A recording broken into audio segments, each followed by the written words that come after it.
안녕하세요, 차플레이 이영빈입니다. 어제 주유소에 들렀다가 깜짝 놀랐습니다. 제가 매번 가는 주유소, 서울시 송파구 가락동에 있는 GS칼텍스 우리주유소라고 있는데 휘발유 가격이 1,749원, 고급 휘발유 가격은 1,930원, 심지어는 경유 가격도 1,680원이더라고요. 제가 그래서 가득 넣어주세요를 못하고 만원 단위로 끊어서 주유를 하고 나왔습니다. 야, 너무 부담스럽더라고요. 그래서 제가 오늘 한국석유공사 오피넷에 들어가서 11월 3주차 주간 국내 유가 동향을 살펴봤는데 와, 이거 유가 오름세가 정말 심상치가 않습니다. 2025년 11월 3주차 전국 주유소 휘발유 평균 판매 가격은요, 전주 대비 25.8원 상승한 리터당 1,729.7원이라고 하고요. 경유 평균 판매 가격은 전주 대비 38.5원 상승한 1,636.6원이라고 합니다. 휘발유는 전주 대비 1.51% 상승, 경유는 2.41% 상승한 건데 사실 퍼센트로 보면 에이 고작 1%, 2% 올랐네 라고 생각할 수 있지만 이번 주에 1, 2%가 오른 게 문제가 아닙니다. 지난주, 지지난주, 아니 한 달 전부터 계속 올랐다는 요 추세가 무서운 것이죠. 지난 10월 4주차 휘발유 전국 평균 가격을 보면 1,661.1원이었습니다. 그런데 이게 10월 5주차에는 1,666.5원, 0.33% 오르더니 11월 1주차에는 1,685.5원으로 1.14%가 상승했습니다. 11월 2주차에는 또 1.09%가 상승하면서 1,703.9원, 1,700원대를 돌파했죠. 한 달 만에 리터당 63.2원, 3.8%가 오른 겁니다. 경유는 상승세가 더 가파릅니다. 10월 4주차에는 1,534.8원에 불과했던 평균 판매 가격이 이번 주에는 지금 1,636.6원이죠.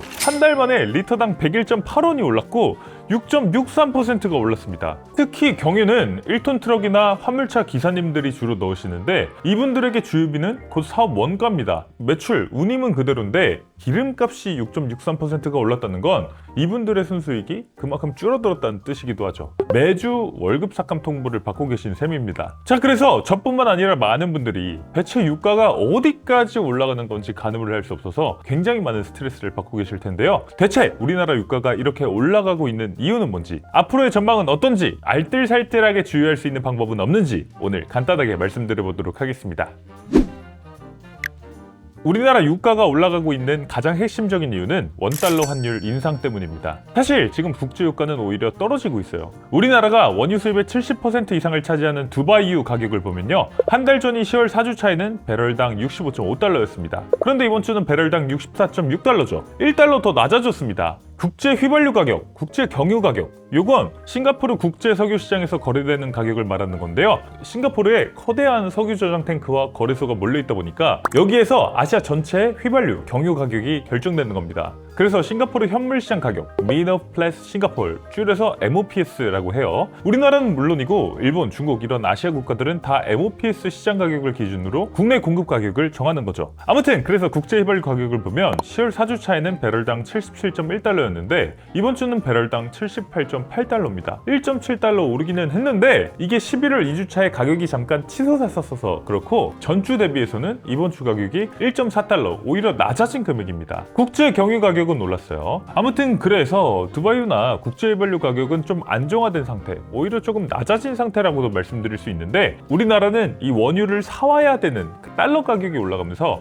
같은 기름을 사와도 돈을 더 많이 줘야 되는 상황이 됐습니다. 10월 3주차 원달러 환율 시작이 1,427원이었는데 오늘 환율을 보면 1,472원. 한 달 사이에 달러 값이 3.15%나 올랐죠. 아니 이렇게 달러 값이 폭등했을 때는 그냥 원 하나, 사우디아라비아 리알이다 이런 걸로 결제를 하면 참 좋을 텐데 아쉽게도 그게 안 됩니다. 전 세계 모든 원유 거래는 오직 미국 달러로만 결제해야 된다는 국제 룰이 있기 때문이죠. 이걸 페트로달러 시스템이라고 하는데요. 살짝만 이 페트로달러 시스템이 생긴 원인을 말씀드리면 2차 세계대전이 끝나기 직전인 1944년에 전 세계 44개국이 참가한 연합국 통화 금융회의라는 게 열렸습니다. 여기서 브레턴 우즈 시스템이라는 국제 통화 체제를 채택했어요. 앞으로는 달러를 기축 통화로 하고 금과 달러를 연동시키겠다라는 거였죠.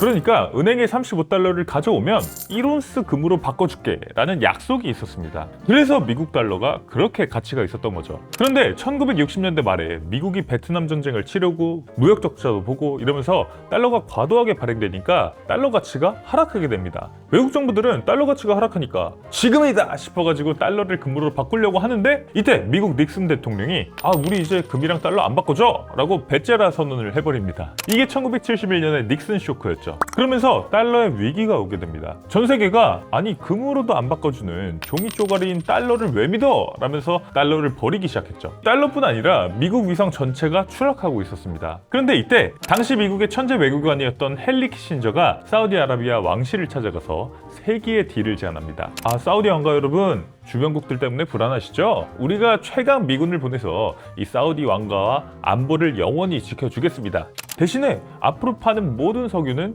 오직 미국 달러로만 결제받겠다고 선언하세요. 다른 화폐는 안 됩니다. 라는 제안을 했죠. 당시 사우디는 완전 땡큐였죠. 이 제안을 받아들였습니다. 그리고 당시 사우디아라비아가 이끌던 오펙도 이 결정을 따르게 되죠. 이게 세계의 딜이었던 게 석유는 현대사의 혈액이나 다름이 없잖아요. 공장, 자동차, 난방, 플라스틱, 석유 없이는 아무것도 못합니다. 그래서 전 세계 모든 나라는 석유가 필요한데 석유를 살려면 무조건 달러가 필요하고 결국 전 세계는 울며 겨자 먹기로 항상 달러를 비축해놔야 되는 상황이 된 겁니다. 이 시스템 덕분에 미국 달러는 망하지 않는 화폐, 즉 기축통화의 지위를 거의 영구적으로 확보하게 됐죠. 금이 석유로 대체된 페트로달러 시스템이 이렇게 탄생된 거였습니다. 아무튼 이 페트로달러 시스템 때문에 우리나라 역시 원유를 사올 때 무조건 달러로 결제를 해야 되고요. 그래서 지금 전 세계적으로 두바이유나 국제 휘발유 가격이 떨어지거나 거의 안정되게 유지가 됐는데도 우리나라 휘발유 가격이 이렇게 큰 폭으로 오르게 된 겁니다. 경유 같은 경우는 환율도 올랐는데 국제 유가까지 오르는 이중고가 생기다 보니까 더더욱 큰 폭의 가격 상승이 일어나게 된 겁니다. 우리나라 유가가 올라가고 있는 두 번째 이유, 유류세 인하가 축소됐기 때문입니다. 우리나라는 그동안 아주 오랫동안 유류세 인하를 해왔습니다. 처음 시작된 건 2021년 11월 12일이었어요. 지금 두바이유 가격이 배럴당 64.6달러라고 말씀드렸잖아요. 그런데 그때 당시 두바이유의 배럴당 가격이 $80가 넘었습니다. 그때 오펙 플러스 산유국들이 석유 증산을 하지 않겠다면서 국제 유가가 폭등할 때였죠. 당연히 우리나라 유가도 폭등하면서 정부가 서민 부담을 줄여주기 위해서 유류세를 깎아주기 시작했습니다. 유류세는 우리가 기름 1리터를 넣을 때 내는 돈에 포함되어 있는 건데요. 교통세, 주행세, 교육세가 합쳐져서 이 전체를 유류세라고 부릅니다. 교통세라고 부르는 교통, 에너지, 환경세가 있고요. 우리 도로를 닦고 에너지를 관리하고 환경을 보호하는 데 쓴다는 명목으로 걷어가는 겁니다. 지금은 무조건 리터당 529원이고요. 여기에 교통세 26%를 주행세로 또 걷어가고 교통세 15%를 교육세로 또 걷어갑니다. 그래서 대략 우리가 내는 기름값에서 한 40% 이상이 유류세인데 그동안 요 세금을 깎아주고 있었던 거죠. 아무튼 2021년 11월 12일 처음으로 유류세 20% 인하가 시작됐고요. 2022년 5월에는 인하율을 30%로 확대하고 2022년 7월부터 2022년 말까지는 유류세 인하율을 역대 최대치인 37%로 늘렸습니다. 결국 재작년 작년에 걸쳐서 유류세 인하를 25%, 20%, 15%로 줄이다가 올해는 휘발유 10%, 경유 15% 인하를 적용 중이었고요. 이번 달에는 이걸 한 번 더 줄여서 휘발유 7%, 경유 10% 유류세 인하를 적용하고 있었습니다. 자, 그래서 결론은 유류세 인하가 이번 달에 또 축소된 만큼 이번 달에 우리가 주유소에서 넣은 기름값도 올라간 거고요. 유류세 인하는 올해 12월 31일까지만 유효합니다. 내년 1월 1일부터는 완전히 종료되고요. 정부 입장에서도 지난 4년간 정상적으로 거쳤어야 될 세금이 거치지 못했기 때문에 더 이상은 유류세 인하를 지속하기 어렵다는 입장이에요. 자, 그러면 앞으로 유가는 어떻게 될까요? 전문가들은 당분간 기름값이 계속 오를 거라고 보고 있습니다. 일단 가장 큰 문제는 고환율이 일시적인 현상이 아니라 뉴노멀, 새로운 표준이 되어가고 있다는 점입니다. 요즘 다른 나라 통화에 비해서도 유독 원화 가치가 힘을 못 쓰고 있죠. 중앙일보 기사를 보면요, 특히 이달 들어 원화는 주요국 통화 중 가장 큰 약세를 나타냈다. 21일 종가 기준 원화 가치는 달러 대비 3.29% 떨어져 새 정부의 확장 재정 기대감으로 약세를 보인 일본 엔화 마이너스 2.11%보다 낙폭이 훨씬 컸다. 같은 기간 유로 0.1%, 파운드 0.54%는 달러 대비 강세였다. 동남아 신흥국 통화인 말레이시아 링깃 0.75% 역시 달러에 대해 강세를 보였고 태국 바트 마이너스 0.11%, 필리핀 페소 마이너스 0.44%는 약세였지만 원화보다 낙폭이 훨씬 작았다. 새 정부 출범 이후 정치적 불확실성이 줄고 경상수지가 흑자를 이어가는 상황에서도 원화가 글로벌 최약체 통화로 전락하면서 시장에서는 한국판 코리아 디스카운트라는 평가까지 이상까지 나온다라고 합니다. 그러면 왜 이렇게 우리나라 원화값만 곤두박질 치나? 이유도 이 기사에 나와 있는데요. 전문가는 공통으로 원화 약세는 달러 강세 요인도 있지만 국내적 요인이 더 크기 때문에 한국 고유의 위험 프리미엄이 붙고 있다라는 점을 주목한다라고 합니다. 요즘 시장에서 가장 많이 거론되는 원인 중에 하나는 개인, 기업, 연기금으로 이어지는 달러 사냥이다. 한국 경제에서 빠져나가는 달러 유출 규모와 속도가 주요 국가 대비 압도적으로 빠르고 심각하다고 분석한다. 실제로 올해 해외 투자 등 금융계정을 통한 달러 유출은 9월까지 809억 9천만 달러에 달해 같은 기간 경상수지 누적 흑자 규모와 맞먹는다. 수출로 벌어들인 달러가 다시 해외 투자로 빠져나가는 구조가 고착되면서 환율의 결정 요인이 자본 이동으로 옮겨갔다는 진단이다. 이창용 한국은행 총재도 최근 환율 움직임은 대부분 국내 거주자의 해외 투자에 좌우되고 있다라고 합니다. 아무튼 이렇게 고환율 현상이 당분간 이어질 걸로 예상되다 보니까 우리나라가 계속 원유를 비싼 가격에 사야 되고, 그러다 보니까 국내 유가가 계속해서 오를 거라는 전망이 나오고 있고요. 올해 12월 31일부로 종료되는 유류세 인하 조치도 끝날 게 유력합니다. 정부는 지금 몇 년째 세금 수입이 목표치보다 수십조 원 부족한 상황입니다. 재작년 세수 펑크 56조 4천억 원이었고요. 작년에는 약 29조 6천억 원이 펑크 났다고 해요. 올해도 전망이 밝지 않다고 하죠. 그러다 보니까 정부 입장에서는 기업의 경기에 좌우되는 법인세가 아니라 무조건 거치는 세금인 유류세에 눈을 돌릴 수밖에 없는 상황이라는 겁니다.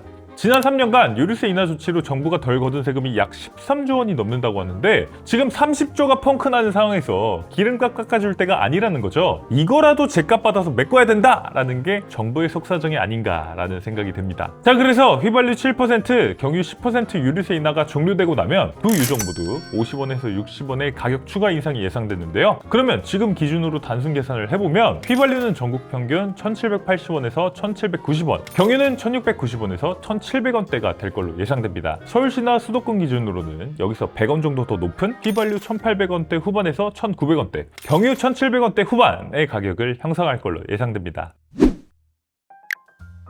환율이나 세금 같은 거시적인 경제 상황은 우리 개인이 어쩔 수 없지만 현실적으로 기름값이 올라가는 것에 대해서 대책 마련을 해야 되겠죠. 제가 추천드리는 기름값 줄이는 법은 크게 세 가지입니다. 기름값 줄이는 법 첫 번째, 주유 할인 카드를 적극 사용하는 겁니다. 제가 추천드리는 카드는 지금 시점에서 세 가지인데요.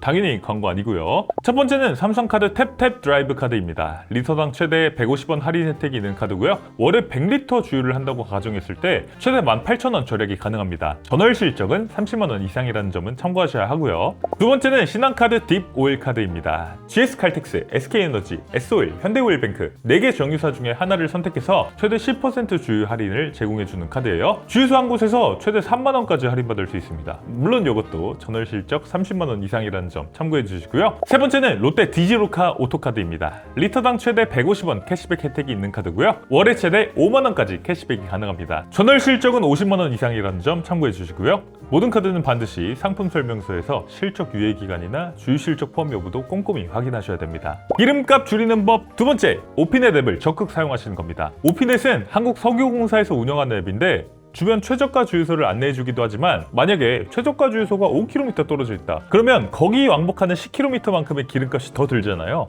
그래서 오피넷에서는 경로상 주유소 찾기라는 꿀 기능도 제공해줍니다. 앱에서 출발지랑 도착지를 입력하면 내가 가는 길목에 있는 주유소만 쫙 보여줘요. 그래서 경로상 주유소 찾기 기능을 활용해서 내 퇴근길 동선상에 있는 가장 싼 주유소를 골라 들어가는 게 진짜 절약입니다. 이런 기능도 적극 활용해보시면 좋을 것 같아요. 마지막으로 기름값 줄이는 법 세 번째는 지역화폐 사용입니다. 지자체에서 발행하는 지역화폐, 서울사랑 상품권이나 경기지역화폐, 대전사랑 카드 이런 걸 충전할 때 보통 7%에서 10%의 인센티브를 주거든요. 그러면 이렇게 10% 할인을 받아서 충전한 지역화폐로 주유소에서 결제하면 지금 휘발유가 1,730원인데 실질적으로 1,557원에 결제를 하게 되는 겁니다. 리터당 173원 할인 효과가 있는 거니까 주유 할인 카드보다 오히려 더 혜택이 강력하다고 할 수 있어요. 물론 모든 주유소가 다 지역화폐가 되는 건 아니고 대기업 직영 주유소나 매출액이 30억 원 넘는 주유소는 안 되는 경우가 많지만, 개인이 운영하는 주유소나 알뜰 주유소에서는 많이 받아주니까요. 주유소에 지역화폐 가맹점 스티커가 있는지 확인해 보시면 좋을 것 같고요. 지역화폐를 받아주는 주유소 한 곳을 알아놓고 거기를 단골로 찾아가시는 것도 좋은 방법이라고 생각됩니다. 사실 이런 소식 전해드릴 때가 제일 마음이 무겁습니다. 우리가 차를 타는 게 단순히 이동을 하려고 타는 것도 있지만 운전 그 자체의 즐거움, 내 차와 함께하는 추억 이런 것 때문에 타는 것도 크잖아요. 그런데 주유소 갈 때마다 이렇게 스트레스를 받아야 한다면 운전대를 잡는 게 즐거움이 아니라 비용 걱정이 되어버리니까요. 그게 참 씁쓸합니다. 그래도 뭐 우리가 환율을 내릴 수도 없고 기름값을 내릴 수도 없지만 내 지갑에서 나가는 주유비는 컨트롤할 수 있잖아요. 그러니까 제가 오늘 말씀드린 할인카드, 오피넷, 지역화폐 조금 귀찮더라도 꼭 활용해 보셨으면 좋겠습니다. 리터당 100원, 150원 아끼는 게 요즘 같은 고물가 시대에 가장 확실한 재테크일지도 모르니까요. 오늘 차플레이는 여기서 인사드리겠습니다. 이영빈이었습니다. 감사합니다.